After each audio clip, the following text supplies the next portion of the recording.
The S&P 500 index ended the session on Friday at a record high for the first time in 2 years, driven by a tech rally and expectations of the Federal Reserve trimming interest rates this year.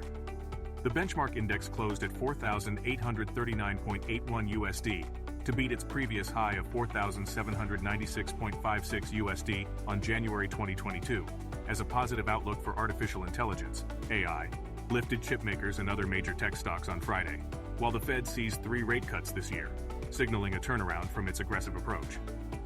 Kwon's crypto firm, Terraform Labs, Pte. Limited, has filed for Chapter 11 bankruptcy protection in the U.S.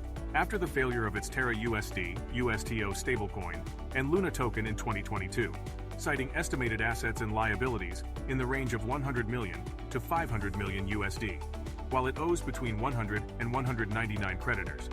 The filing came a few days after the U.S. Securities and Exchange Commission, SEC, agreed to move Kwon's fraud trial schedule to March 25th, while a court filing in Delaware stated that Singapore-based Terraform Labs also intends to proceed with the expansion of its Web3 business.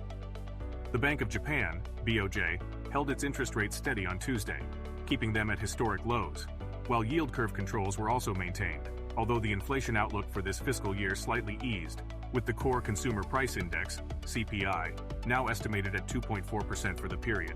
The BOJ left its short-term rate unchanged at negative 0.1%, stating that the yield curve control will continue allowing the 10-year yields to fluctuate between negative 1.0% and 1%, with a 0% target, and it expects the country's CPI to remain above its 2.0% target through fiscal 2024 before easing next year.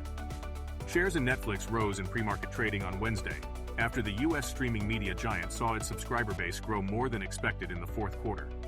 Netflix's stock climbed as much as 14% in early trading, after the company reported subscriber gains of 13.12 million in 3 months, ending December 31st, marking a 71% increase from the same quarter in 2022, and ending above Netflix's estimate of around 9 million users.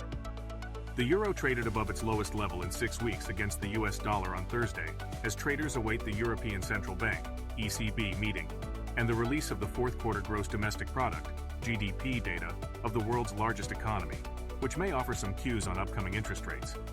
The euro was last trading 0.12% higher, at 1.0899 USD, slightly far from the 1.0822 USD logged on Tuesday, which is its lowest since mid-December, while the ECB is expected to leave interest rates unchanged, and the US GDP is anticipated to post a 2% annualized growth later in the day.